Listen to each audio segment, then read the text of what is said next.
Hello hello Koteshwar Mahadev की जय। शास्त्री जी कीर्तिभाई ने આપણે વિનંતી કરીએ કે 5 દિવસની કથાનો પ્રારંભ કરીએ। બોલે શ્રી કોટેશ્વર મહાદેવ કી જય.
स्वस्ति श्री गणेशाय नमः। ॐ श्री शारदाय नमः। ॐ श्री सरस्वत्यै नमः। वक्रतुण्ड महाकाय सूर्यकोटि समप्रभ निर्विघ्नं कुरु मे देव सर्वकार्येषु सर्वदा शुभकार्येषु सर्वदा या देवी सर्वभूतेषु शान्तिरूपेण संस्थिता नमस्तस्यै नमस्तस्यै नमस्तस्यै नमो नमः। श्रीकृष्णाय वासुदेवाय हरये परमात्मने प्रणतः क्लेशनाशाय गोविन्दाय नमो नमः। राम रामेति रामेति रमे राम मनोरमे सहस्रनाम तत्तुल्य राम नाम वरानने। मनोजवं मारुततुल्यवेगं जितेन्द्रियं बुद्धिमता वरिष्ठं वातात्मजं वा नरयूथमुख्यं श्रीरामदूतं शरणं प्रपद्ये। ॐ त्र्यम्बकं यजामहे सुगन्धिं पुष्टिवर्धनं उर्वारुकमिव बन्धन मृत्युर्मुक्षीयमामृतात्। मृत्युञ्जय महादेव त्राहि मां शरणागत જન્મ મૃત્યુ જરા વ્યાધિ પીડિતમ કર્મ બંધને.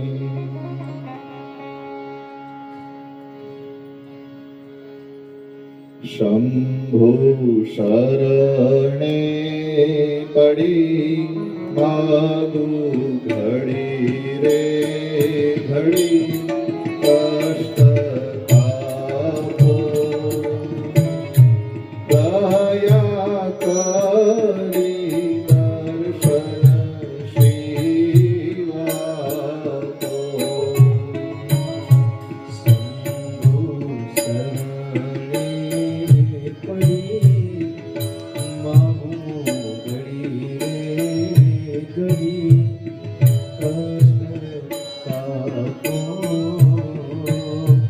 દયા કરી દર્શન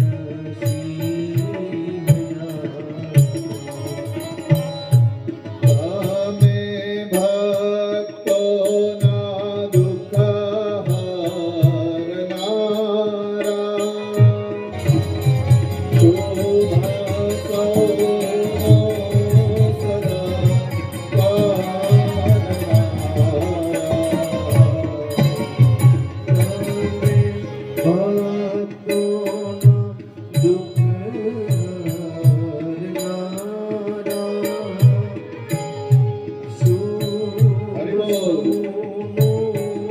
સદા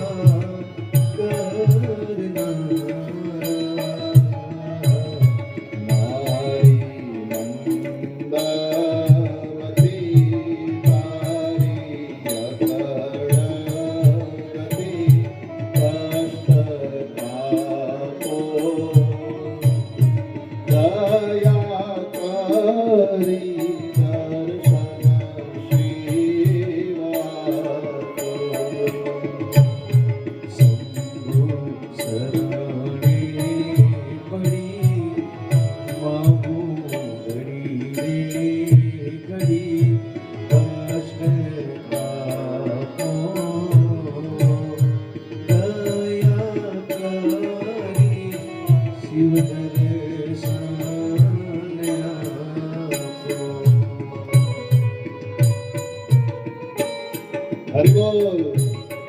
હર હર મહાદેવ.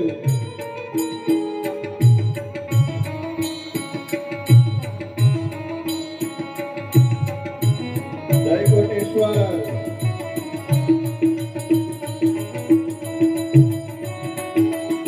જય રામેશ્વર.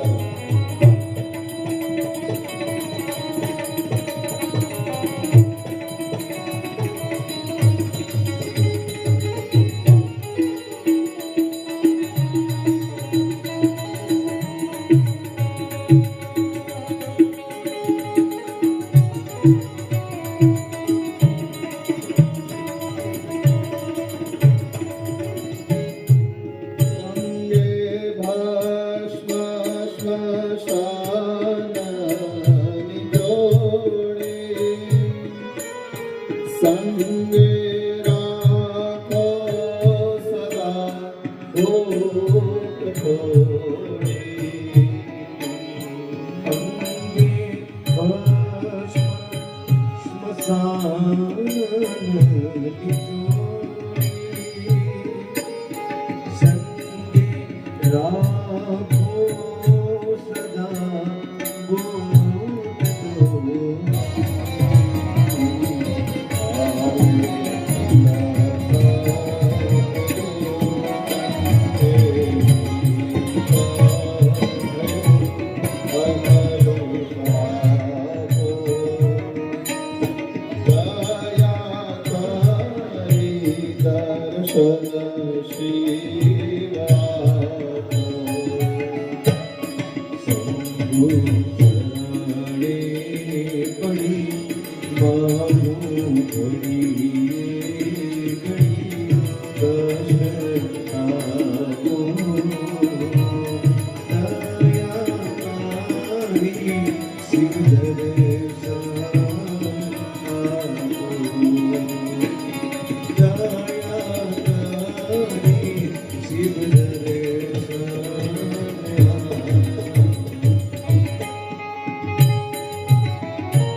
Sarva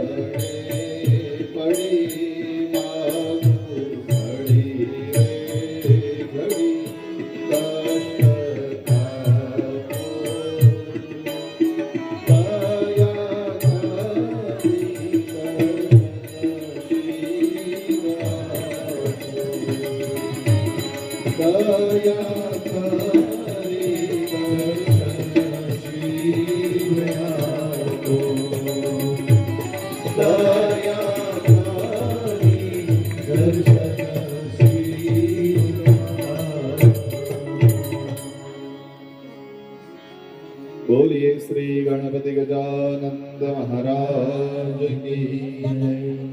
अम्बे भवानी मात की जय। कृष्ण कन्हैया लाल की जय। रामचंद्र भगवान की जय। हनुमान जी महाराज की जय। सद्गुरु देव की जय। अपने अपने मात पिता की जय। सनातन धर्म की जय। कोटेश्वर महादेव की जय। ब्रह्मदेव बापानी जय। पादर देवी मात की जय। ओम नमः पार्वती पतये हर हर महादेव।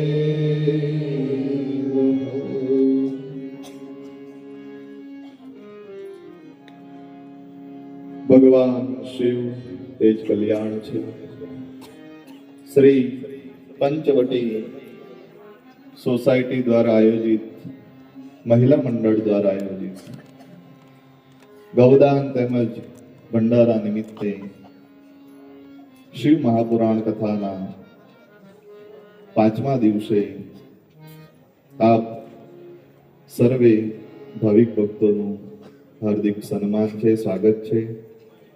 પંડિતજીના ચરણોમાં વંદન, સંગીતકારોને ખૂબ ખૂબ શુભેચ્છા, સાઉન્ડવાળા ભાઈઓને શુભેચ્છા.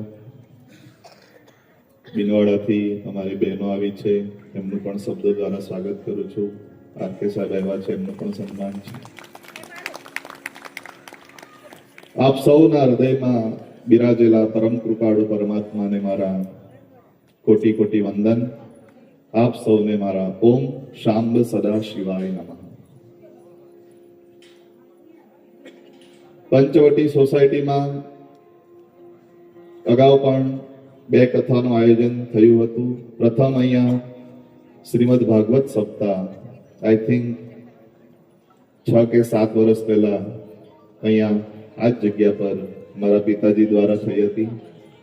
હું એ કથામાં આચાર્ય એટલે કે અહીંયા પૂજા પાઠ કરાવતો હતો.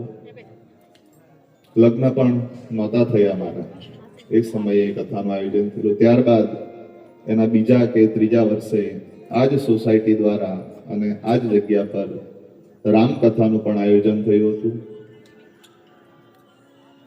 ત્યારે પણ હું અહીંયા પૂજા પાઠ કરાવતો હતો. અને 5 કે 6 વર્ષ પછી પાછું શિવ કથાનું આયોજન અહીંયા આ સોસાયટી દ્વારા થયું છે. એટલે 3 કથાઓ આ સોસાયટી દ્વારા આ જ જગ્યા પર થઈ છે. અને આજે મને કહેવામાં આવ્યું કે શાસ્ત્રીજી, જો ભગવાનની કૃપા રહે અને બધું સરખું ચાલે તો આવતા વર્ષે શ્રીમદ દેવી ભાગવત કથાનું પણ આયોજન કરવાનું છે. માતાજી કૃપા કરે અને એ પણ થશે જ. અમારે કથાઓ જ કરવાની છે, કામ નથી કરવાનું, વધારે નથી કરવાનું.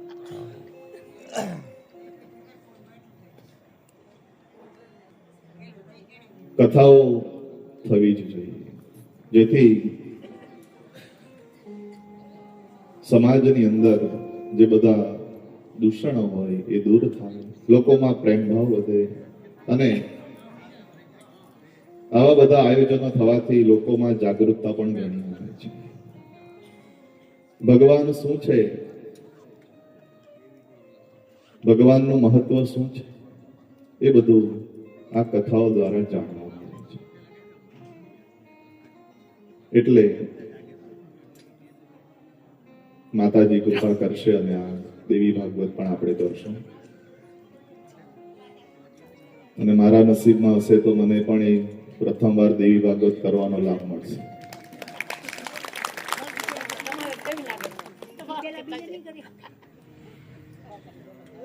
તો શિવ કથામાં આપણે આગળ વધીએ. આ જીવને શિવ સુધી દોરી જવાનું સાધન છે. અને અમારે પુષ્પદંત નામનો ગંધર્વ તો એમ કહે કે જેણે મહિમ્નની રચના કરી છે, એની કથા આગળ આવશે. પણ એ મહિમ્નની અંદર એમ કહેવામાં આવ્યું છે કે અસિતગિરી સમમ સ્યાત કજ્જલમ સિંધુ પાત્રે સુરતરુવરુ શાખા લેખની પત્ર મુરલી લિખતી યદિ ગૃહિતવા શારદા સર્વકાલમ તદપી તવ ગુણાનામીશ પારમ. હે ભગવાન, અસિતગિરી સમમ સ્યાત, આજે આખી પૃથ્વી છે એનો કાગળ બનાવીએ. અસિતગિરી સમમ સ્યાત કજ્જલમ સિંધુ પાત્રે, જે પણ આ બધા સમુદ્ર છે એની સહી બનાવવામાં આવે. મિત્રો સાંભળજો, પૃથ્વીનો કાગળ બનાવવામાં આવે, સમુદ્રની સહી બનાવવામાં આવે. અસિતગિરી સમમ સ્યાત કજ્જલમ સિંધુ પાત્રે સુરતરુ વરુ શાખા, જે પણ ઝાડવાઓ છે, ડાળીઓ છે, એની કલમ બનાવવામાં આવે. અસિતગિરી સમમ સ્યાત કજ્જલમ સિંધુ પાત્રે સુરતરુ વરુ શાખા લેખની પત્ર મુરવી લિખતી યદિ ગૃહિતવા શારદા સર્વકાલમ તદપી તવ ગુણાનામીશ પારમ. હે ભગવાન, પૃથ્વીનો કાગળ બનાવીએ, સમુદ્રની સહી બનાવીએ, ઝાડવા વૃક્ષ એની કલમ બનાવવામાં આવે, અને આ બધું લઈ અને સ્વયં સરસ્વતી લિખતી યદિ ગૃહિતવા શારદા સર્વકાલમ, શારદામાં સરસ્વતી આ બધું લઈ અને લખવા બેસે, તદપી તવ ગુણાનામીશ પારમ્યાતિ. હે મહાદેવ, તો પણ તારા ગુણનો કોઈ પાર આવતો. કેટલા ગુણવાળા મહાદેવ છે. જે પણ ભગવાન શિવનું રોજ પૂજન કરે, અર્ચન કરે, એની પર મહાદેવ કૃપા કરે છે.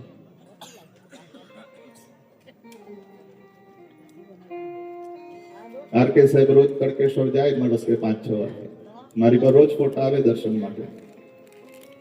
એટલે ભગવાન શિવ એ ખૂબ ગુણકારી છે.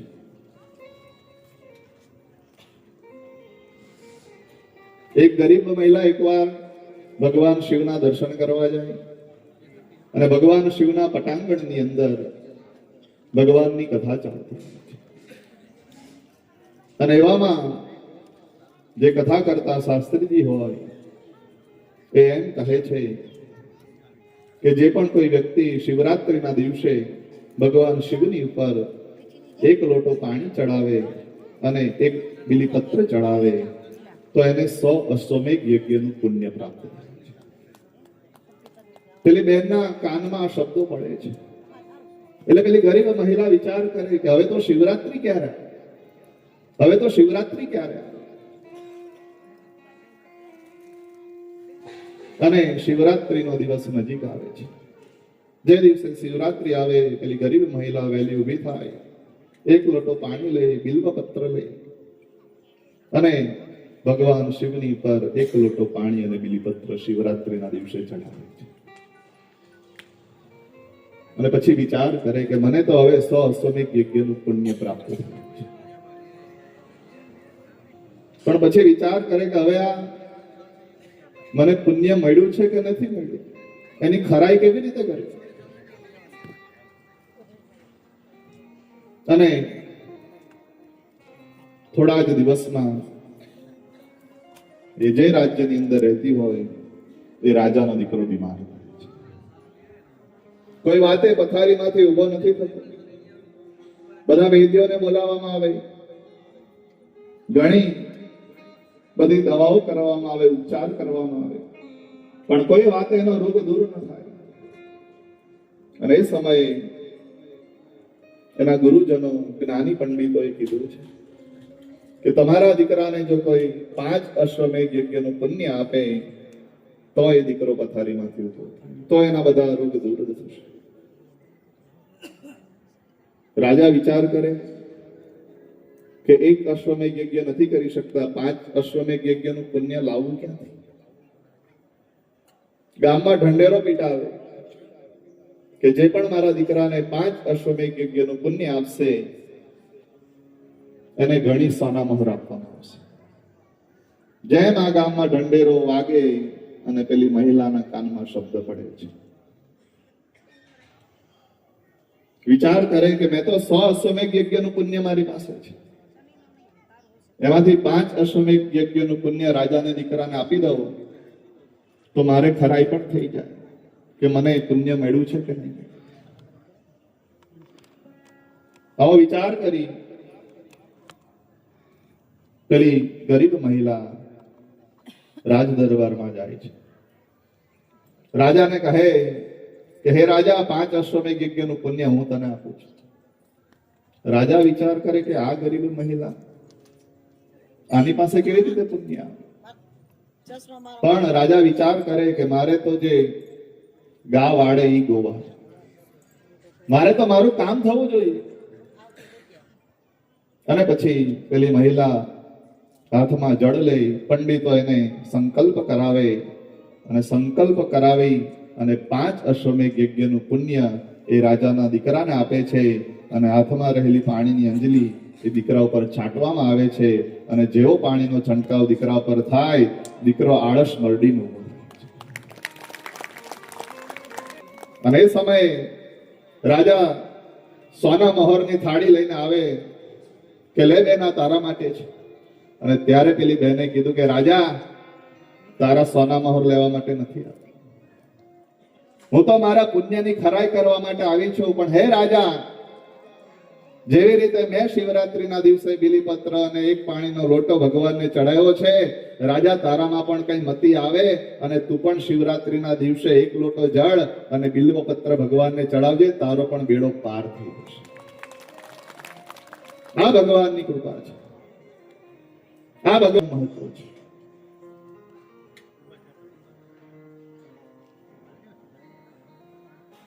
તો ભગવાન શિવ જેના ગુણગાન આપણે 5 દિવસથી ગાઈ રહ્યા છે. અને હવે આપણે શિવ પુરાણની અંદર પ્રવેશ કરીએ. ગઈકાલે આપણે ભગવાન શિવના વિવાહ પ્રસંગને માણ્યો. એની અંદર આપણે થોડા પ્રસંગો જોવાના રહી ગયા છે, જેનું દર્શન, એ પ્રસંગોનું દર્શન આજે આપણે કરવાનું છે. ગઈકાલે નારદ મુનિએ પાર્વતીના જોશ જોયા અને કીધું છે કે આને તો અજન્મા માતા પિતા વગરનો દિગંબર નિર્ગુણ નિષ્કામ પતિ મળશે. અને પછી કહે છે કે પાર્વતી થોડી મોટી થાય પછી એને ભગવાન શિવનું તપ કરવા મોકલું છું. આમ કહી નારદ મુનિ ત્યાંથી જતા રહે. પછી જે બધી કથાઓ છે એનું દર્શન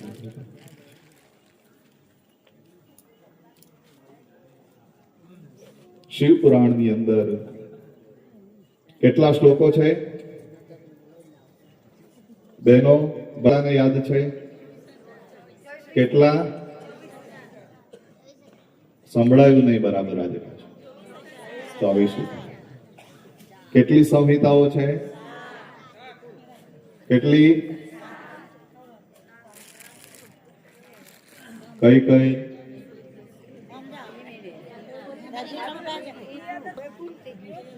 આજે નહીં કહું, એ હોમવર્ક.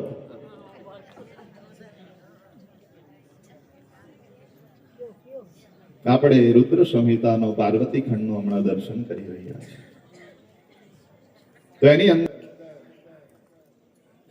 ભગવાન શિવ સતી યજ્ઞની અંદર હોમાઈ જાય છે અને સતીના વિરહમાં ભગવાન તપ કરવા માટે બેઠા છે. ઘણો સમય સુધી ભગવાન તપ કરે છે અને એકવાર તપ કરી અને આંખ ખોલે છે તો ભગવાનની આંખમાંથી એક શ્વેત બિંદુ નીચે પડે છે. એ બુંદમાંથી એક પુત્રની ઉત્પત્તિ થાય છે, જે લાલ ક્રાંતિ વાળો હોય છે, જેની 4 ભુજાઓ હોય છે. ભગવાન શિવના બુંદમાંથી ઉત્પન્ન થયો છે, પણ ધરતીએ એનું લાલન પોષણ કર્યું છે. ધરતી એનું લાલન પોષણ અને પાલન કર્યું માટે એ પુત્રનું નામ ભૌમ રાખવામાં આવે છે. ભૂમિએ પાલન કર્યું એટલે એનું નામ ભૌમ. અને લાલ કાંતિ વાળો હોય છે માટે એને આપણે બધા મંગળના નામે ઓળખીએ છીએ. જે મંગળ ગ્રહની ઉત્પત્તિ અહીંયા બતાવી છે, ભગવાન શિવ દ્વારા થઈ છે મંગળ ગ્રહની ઉત્પત્તિ. પણ ધરતીએ એનું લાલન પોષણ કર્યું માટે એ ધરતીનો પુત્ર પણ કહેવાય છે. અને એટલે જ જ્યારે મંગળ ગ્રહનું પૂજન કરવામાં આવે ત્યારે બ્રાહ્મણો મંગળનો મંત્ર બોલતા હોય છે કે ધરણી ગર્ભ સંભૂતમ વિદ્યુત કાંતિ સમપ્રભ કુમારમ શક્તિ હસ્તમ ચ મંગલમ પ્રણમામ્ય. એ મંગળ ગ્રહની ઉત્પત્તિ ભગવાન શિવ દ્વારા. બધા જ ગ્રહો એમ તો શિવને આધીન છે.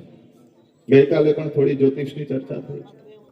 એ જ્યોતિષ શાસ્ત્ર જે છે એ સંપૂર્ણ મેથેમેટિક્સ એટલે કે ગણિતને આધારિત છે. એમાં કોઈ ચમત્કારની વસ્તુ નથી.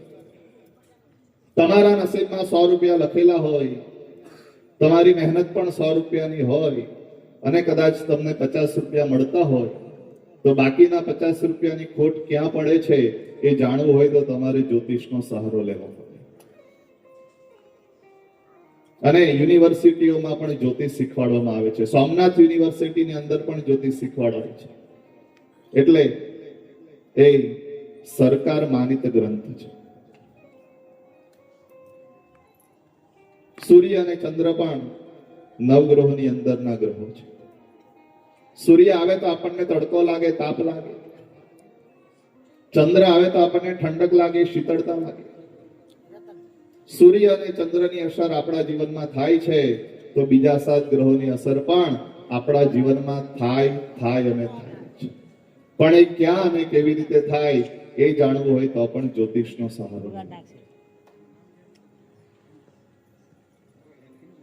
જેને પોતાનું આરોગ્ય સારું રાખવું હોય, શારીરિક જેને કોઈ પીડા ન જોતી હોય, તો એમણે સૂર્યની પૂજા કરવી છે.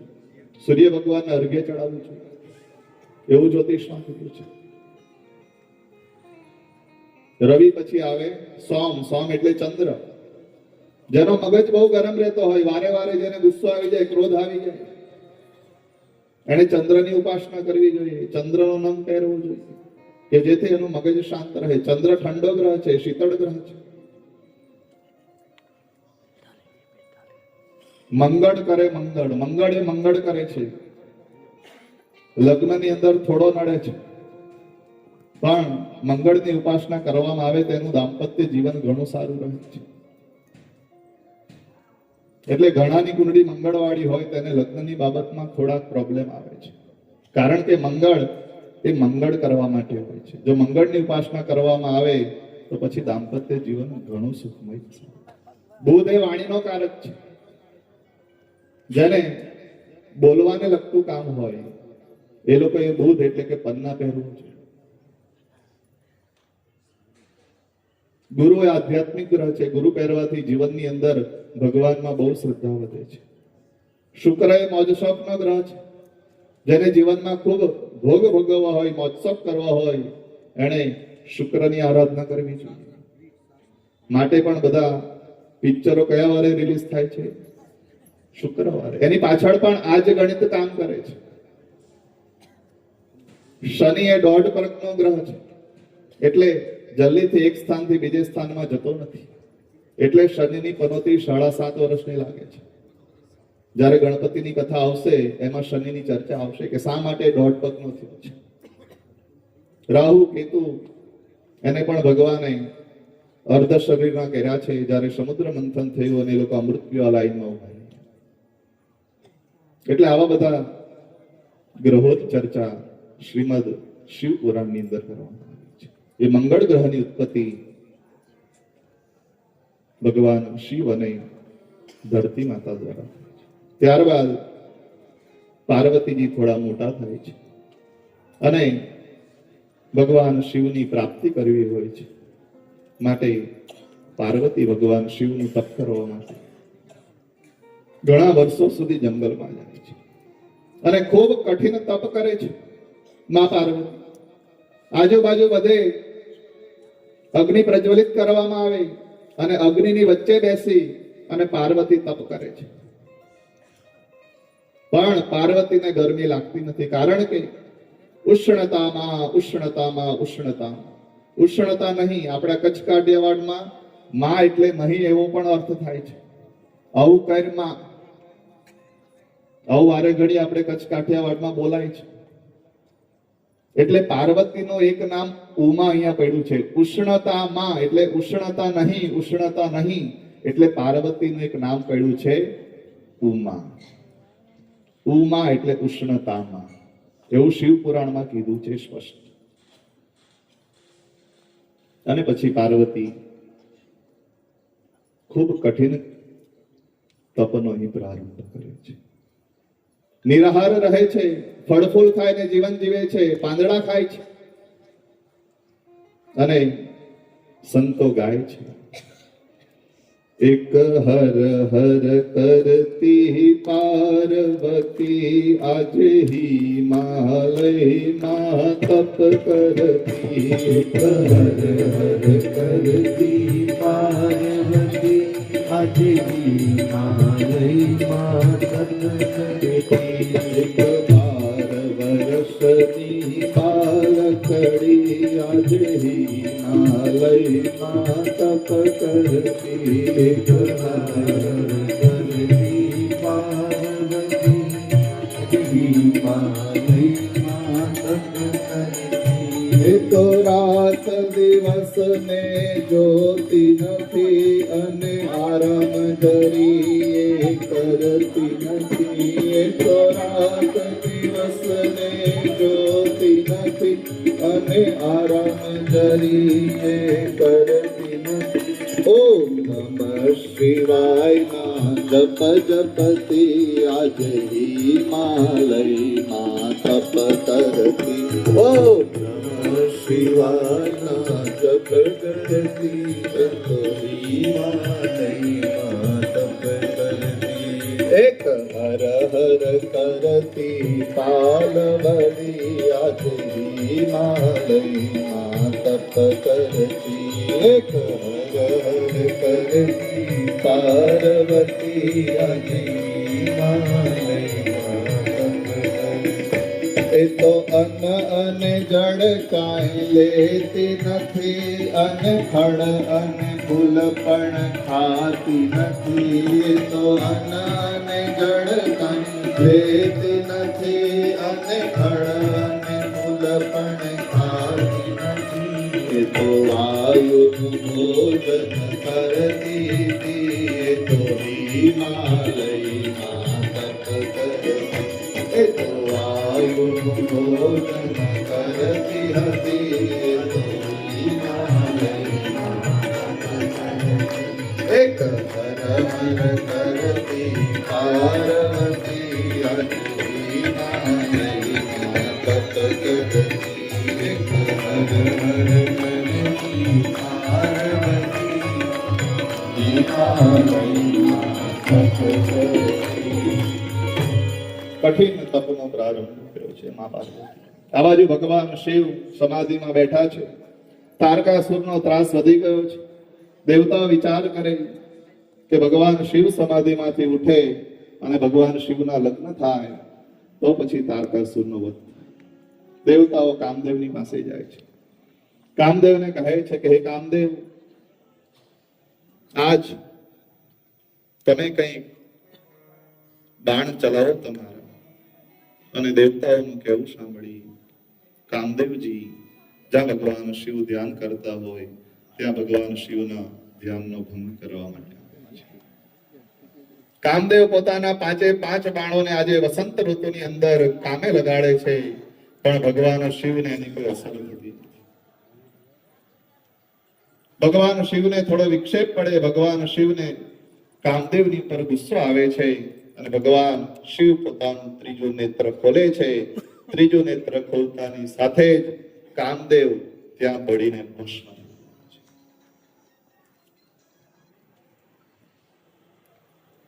કામદેવના પત્ની રતિ આવી અને ખૂબ વિલાપ કરે છે. હે ભગવાન, હું તો પતિ વગરની થઈ ગઈ, તમે મારા પતિને બાળી નાખ્યું છે, હવે શું કરું? મને મારો પતિ કઈ રીતે મળશે?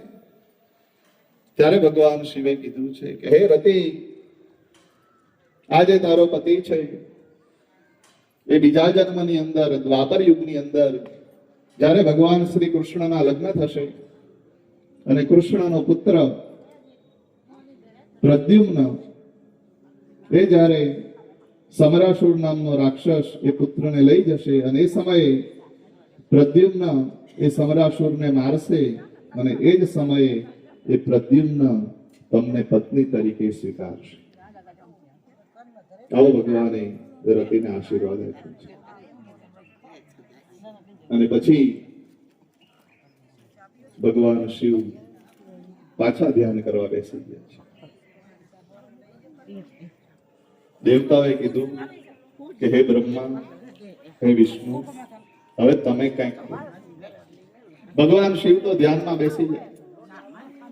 અમે ઘણા પ્રયત્ન કર્યા છે, પણ હવે તમે કંઈક પ્રયત્ન કરો કે ભગવાન શિવ લગ્ન કરવા માટે તૈયાર છે. અને દેવતાઓનું આવું કેવું સાંભળી ભગવાન બ્રહ્મા અને વિષ્ણુ એ ભગવાન શિવજીની પાસે આવે છે. શિવજીને બે હાથ જોડી વિનંતી કરે છે, ભગવાન શિવની સ્તુતિ કરે છે. ઓમ નમો શંભવાય ચ મયો ભવાય ચ નમઃ શંકરાય ચ મયસ્કરાય ચ નમઃ શિવાય ચ નમો નમઃ. ભગવાન શિવ ધ્યાનમાંથી ઉભા થાય છે, કહે છે કે બોલો હે બ્રહ્માજી, હે વિષ્ણુજી. અને એ સમયે બ્રહ્મા અને વિષ્ણુ કહે છે કે ભગવાન શિવ, અત્યારે કઈ કોઈના લગ્ન થતા નથી, કઈ મજા નથી આવતી. આ તો કોઈ પરણે તો મજા આવે. ભગવાન શિવ કહે કે તમે શું કહેવા માંગો છો? અને એ સમયે બ્રહ્મા અને વિષ્ણુ કહે છે કે ભગવાન, તમે લગ્ન કરો. જો તમે લગ્ન કરશો તો તમારા દ્વારા કાર્તિકેય મહારાજનો જન્મ થશે અને તો પેલો તારકાસુર મરશે. અને બ્રહ્માજી અને વિષ્ણુ ભગવાનનું કહેવું સાંભળ્યું ભગવાન શિવ અહીં લગ્ન કરવા માટે તૈયાર. પણ ભગવાન શિવ સૌ પ્રથમ પાર્વતીની પરીક્ષા કરવા માટે સપ્તર્ષિઓને મોકલે છે. સપ્તર્ષિઓને કહે છે કે તમે જાઓ, માં પાર્વતીની પરીક્ષા કરો, એ લગ્ન કરવા માટે તૈયાર છે કે નહીં. એટલે સપ્તર્ષિઓ આવે છે માં પાર્વતીની પાસે. પાર્વતીને કહે કે હે માં, આટલું કઠિન તપ શેના માટે? માં પાર્વતી કહે છે કે મારે તો શિવને પરણવા છે. સપ્તર્ષિઓ કહે છે કે હે માં, ભગવાન શિવ તો અમંગળ છે, દિગંબર છે, નિષ્કામ છે, એની સાથે પરણીને તમે શું કરશો? માં પાર્વતી કહે કે હે ઋષિઓ, મને મારા ગુરુ નારદે કીધું છે કે હું તપ કરું તો ભગવાન શિવ સાથે પરણીશ. મારા ગુરુના કહેવાથી હું તપ કરી રહી છું. સપ્તર્ષિઓ કહે કે તમે નારદની વાત માનો છો? જેણે દક્ષના 10,000 પુત્રોને સંન્યાસીઓ બનાવી દીધા. હર્યશ્ચવોને તો સંન્યાસી બનાવ્યા, બીજા 10,000 પુત્રો થયા શબલાશ્ચવો, એને પણ સંન્યાસી બનાવી દીધા. એ નારદની તમે વાત માની રહ્યા છો? અને એ સમયમાં પાર્વતી કહે કે હે ઋષિઓ, મેં નારદજીને મારા ગુરુ બનાવ્યા છે અને ગુરુ આજ્ઞા અવિચારણીય. મારા ગુરુ જે આજ્ઞા કરે એમાં પછી કાંઈ વિચાર કરવાનો ન હોય. આ ગુરુનો મહિમા છે.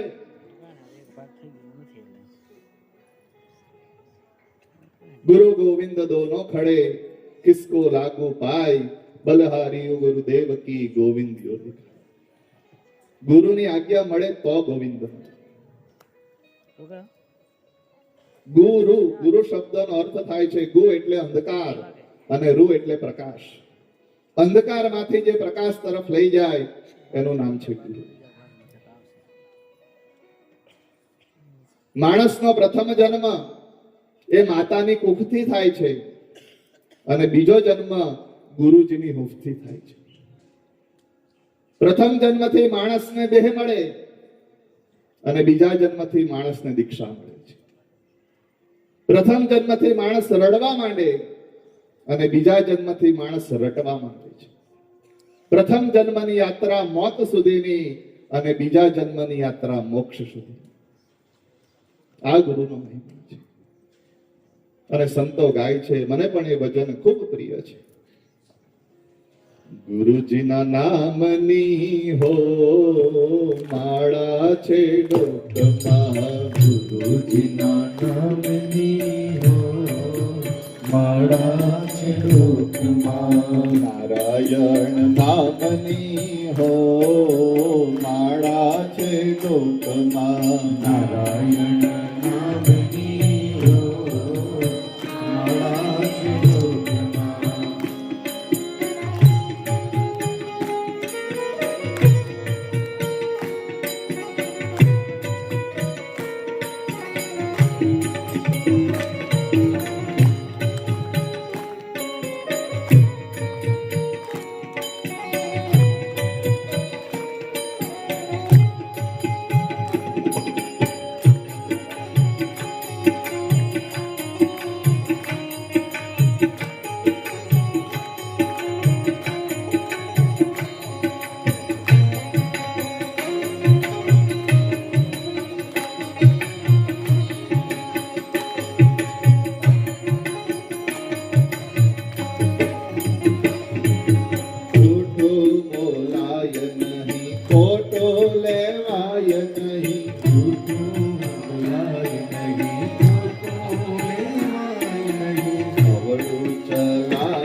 જય ગુરુદેવ, જય અધવરામ, જય બજરંગદાસ બાબા, જય કલ્યાણ.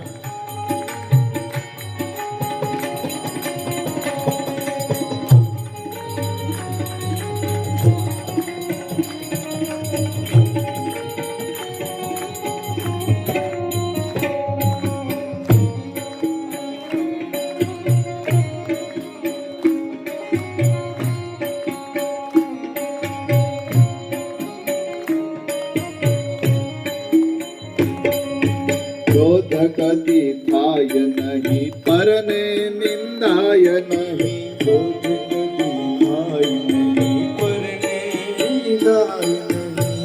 પદ હરાય નહીં હો માળા છે ડોકમાં, પદ ધરાય નહીં હો માળા છે ડોકમાં, ગુરુજીના નામની હો માળા છે ડોકમાં, ગુરુજીના નામની હો માળા છે ડોકમાં.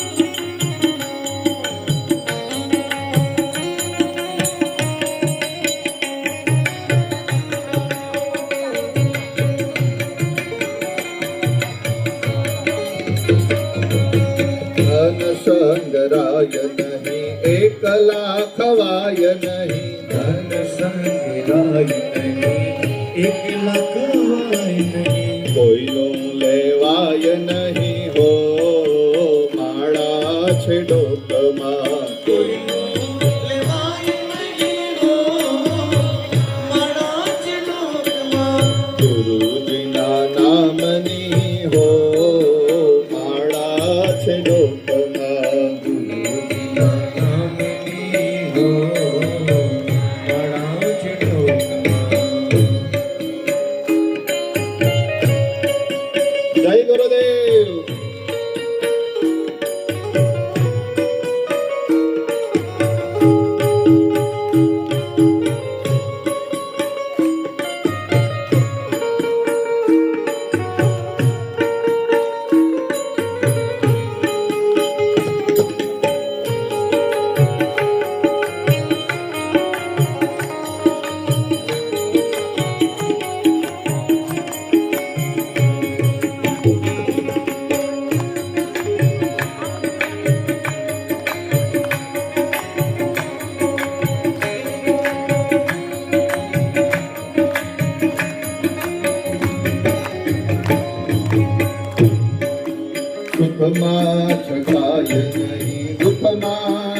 સપ્તર્ષિઓ અહીંયા સમજાવે છે કે હે પાર્વતી, ભગવાન શિવને પરણીશ તું.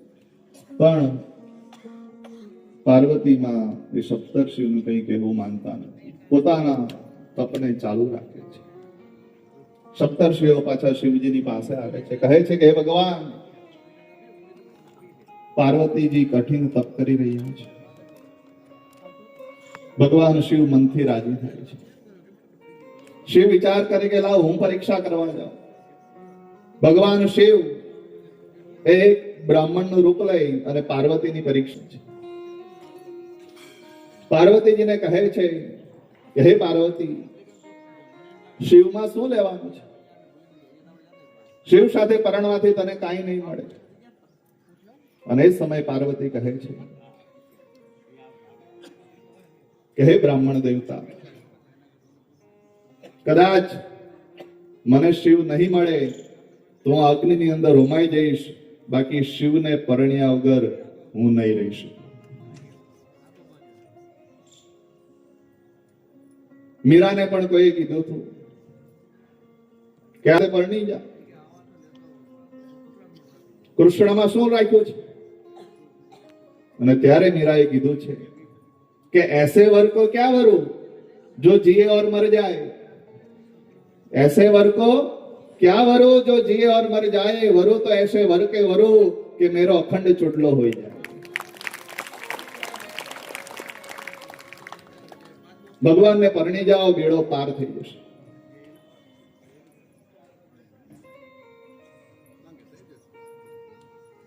ભગવાન શિવથી પણ જ્યારે પાર્વતી ન માન્યા અને પછી એ સમયે ભગવાન શિવે કીધું છે કે હે પાર્વતી, તમારાથી હું ખૂબ પ્રસન્ન છું, ખૂબ રાજી છું. તમે હવે કઠિન તપ તમારું પૂર્ણ કરો, તમારી ઘરે જાઓ, હું તમને પરણવા માટે આવીશ. પાર્વતીજી પોતાની ઘરે ગયા છે અને અહીંયા ભગવાન રાજી થઈ અને નટરાજ સ્વરૂપે નૃત્ય કરે છે અને ભક્તો ગાય છે. સત સૃષ્ટિ તાંડવ રચયિતા નટરાજ રાજ નમો નમઃ. સત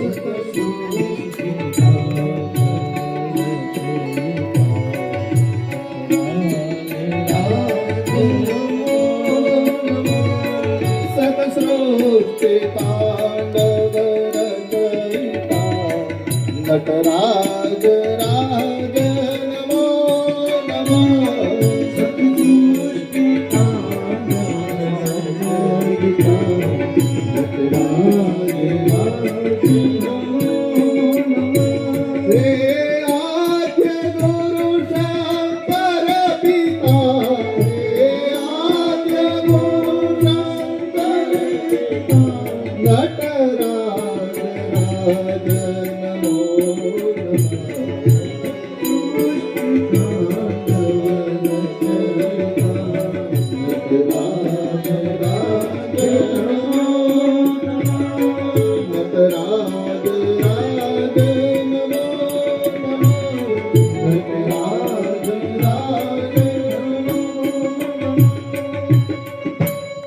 અહીંયા ભગવાને નટરાજનું સ્વરૂપ લીધું છે. જે ભગવાન શિવ નટરાજ કહેવાય છે એ આ પ્રસંગની અંદર આવે છે કે ભગવાન શિવ એ રાજી થઈ અને નટરાજ સ્વરૂપે નૃત્ય કર્યું છે અને ભગવાન શિવના લગ્નની તૈયારીઓ થાય છે.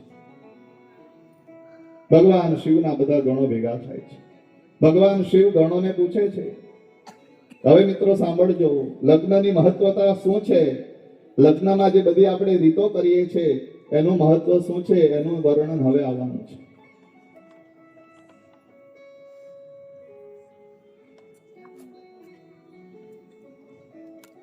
આપણી કથાની અંદર બિનવાડાથી અમારે દિલીપભાઈ, કાંતિભાઈ, મહેશભાઈ બધા ભક્તો પધારી રહ્યા છે. 2 મિનિટ અહીંયા ઉપર જ આવી જાઓ, તમારું સન્માન પણ કરી લઈએ સાથે. જેમણે અમારી ખૂબ સુંદર શિવ કથા હમણાં જ ભાવેશભાઈએ 27 તારીખે પૂર્ણ કરી, મને પણ ત્યાં થોડો બોલવાનો મોકો મળ્યો હતો તો અહીંયા ઉપર જ આવી જાઓ.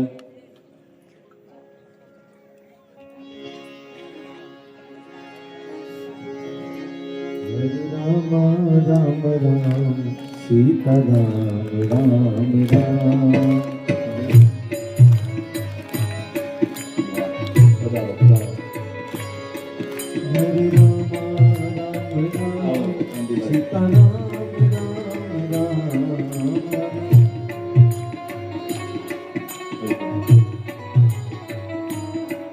હરે રામ રામ રામ રાકેશ સાહેબ તમે પણ આવી જાઓ. રાકેશ સાહેબ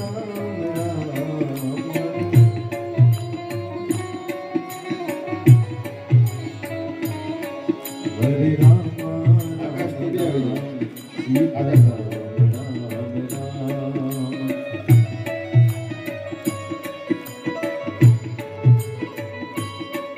હરે રામ રામ રામ સીતારામ રામ રામ. રામ રામ રામ સીતારામ રામ રામ. હરે રામ રામ રામ સીતારામ રામ રામ. હરે રામ રામ રામ સીતારામ રામ રામ. હરે રામ રામ રામ સીતારામ રામ રામ. હરે રામ રામ રામ સીતારામ રામ. સીતારામ રામ રામ. સીતારામ રામ.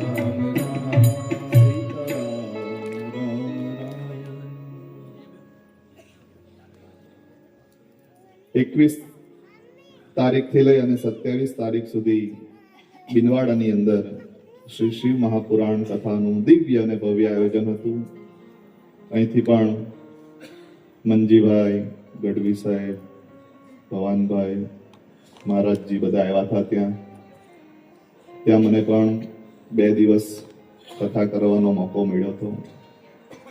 ખરેખર જો દિલથી અને મનથી વાત કરું તો બિનવાડા ગામ અને આ પંચવટી સોસાયટી આ બંને જગ્યાનું ઋણ અમારી માથે ચડી ગયું છે.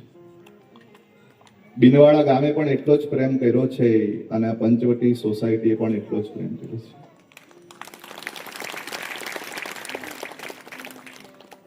અહીંયા 7 દિવસ 7 દિવસ કથા કરવાનો પ્રથમ વખત લાભ મળ્યો છે. એટલે આ બંને જગ્યાનો જેટલો પણ આભાર માની એટલો ઓછો છે.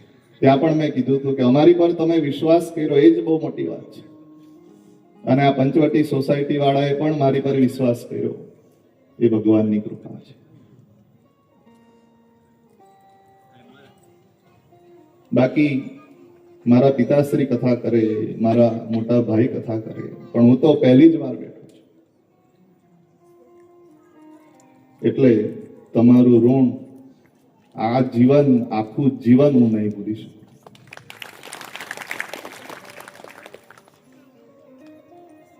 તો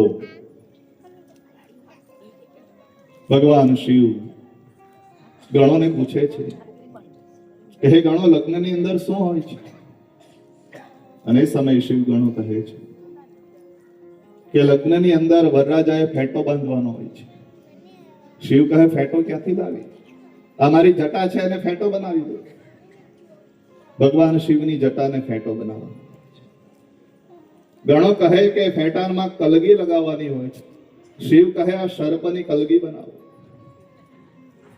જટાનો ફેટો બનાવ્યો છે, સર્પની કલગી બનાવી છે. ગણો કહે કે હે ભગવાન, લગ્નમાં તો પીઠી ચોડવાની હોય છે. શિવ કહે કે આ ભસ્મ એ જ મારી પીઠી છે. ભસ્મ આખા શરીરે લગાડવામાં આવે છે, વૈરાગ્યનું પ્રતીક છે. ગણો કહે કે ભગવાન, હવે તો જાન લઈ જવા માટે મોટી મોટી BMW, ઓડી, ડિફેન્ડર. ભગવાન કહે કે આપણી પાસે નંદી છે, એ જ આપણી ગાડી છે. નંદી પર ભગવાનની જાન છે. અને ભગવાન શિવ પુરાણમાં લખ્યું છે કે ભગવાન નંદી પર ઊંધા બેઠા છે. શા માટે ઊંધા બેઠા છે? ભગવાન શિવ કહે કે જીવનમાં ભૂતકાળને ક્યારેય ન ભૂલવું જોઈએ, પાછળ હંમેશા જોતું રહેવું જોઈએ કે આપણો પ્રારંભ ક્યાંથી થયો છે, કોણે કોણે આપણને મદદ કરી છે.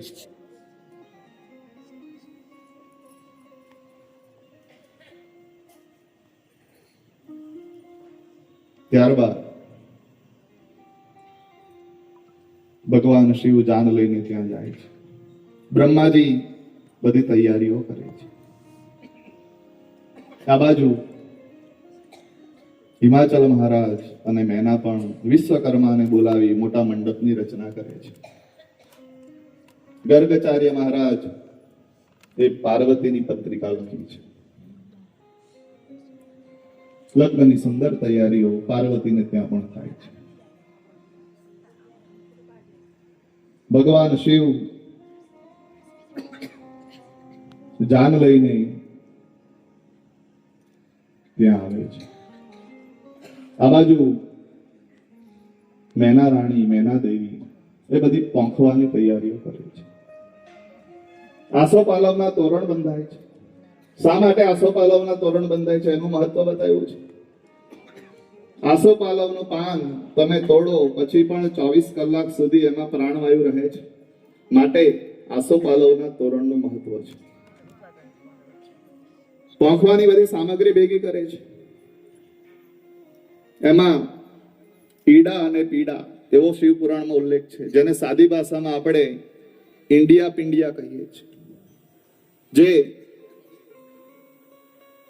ગાયના છાણમાંથી અને ભાતમાંથી બનાવવામાં આવે છે. ગાયના છાણમાંથી એટલા માટે કે એની અંદર 49% પ્રાણવાયુ છે, માટે 2 દિવસ પહેલા પણ કીધું છું કે ગાયના છાણનું મહત્વ છે.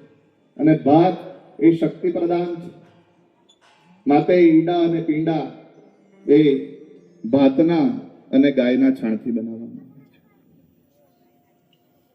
અને કહેવાય ને કે ભાત વગરનું ભોજન એ અધૂરું છે, કારણ કે ભાતની અંદર શક્તિ છે.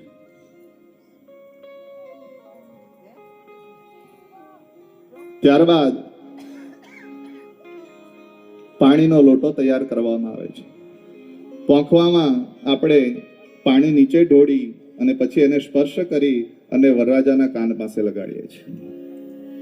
એટલા માટે કે જ્યારે પણ કોઈ વ્યક્તિને ગુસ્સો આવે તો એ ગુસ્સો સૌપ્રથમ કાનની નીચેથી ચાલુ થાય છે, અને ત્યાં જો ગંગાજળની ઠંડક મળી જાય તો એ ગુસ્સો ત્યાં રહેતો, માટે જળનું તિલક ત્યાં કાન પાસે. આવી રીતે બધી પોંખવાની સામગ્રી મેનાદેવી તૈયાર કરે છે. અને જેવા શિવજી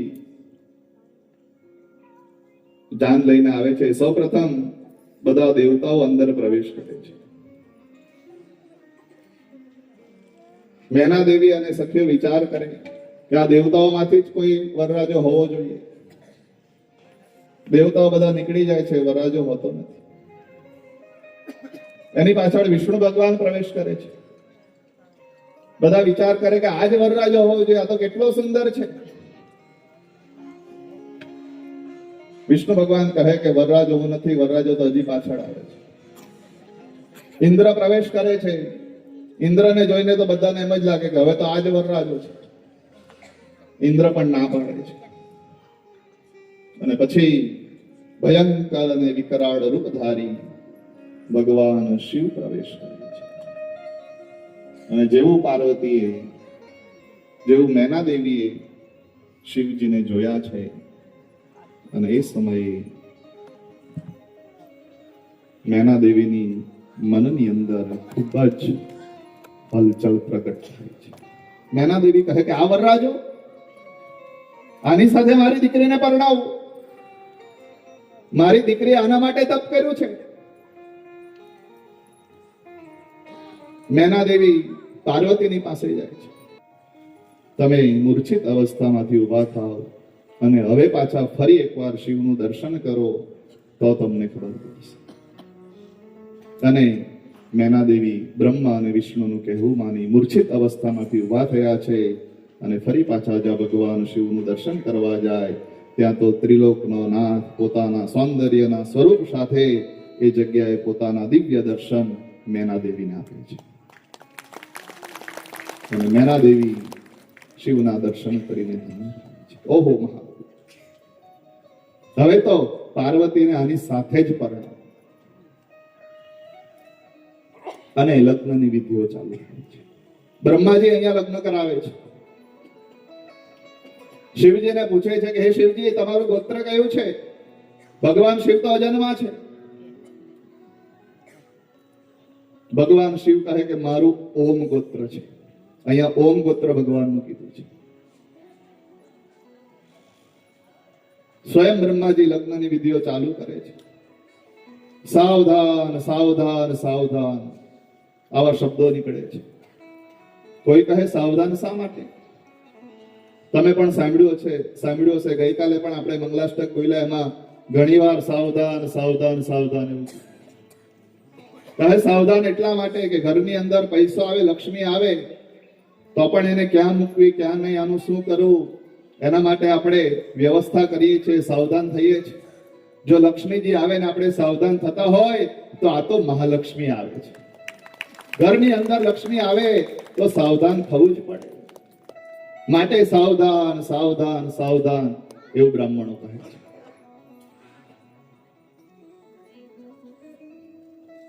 ત્યારબાદ સપ્તપદીના વચનો અપાય છે. ભગવાનના ફેરા થાય છે. ફેરાની ખૂબ જ સરસ કથા અહીંયા કીધી છે.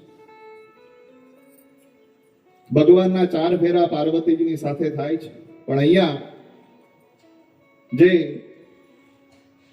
લગ્ન માટેનું વૈદિક પુસ્તક છે એની અંદર ધર્મ, અર્થ, કામ અને મોક્ષ આવા 4 ફેરા કીધા છે.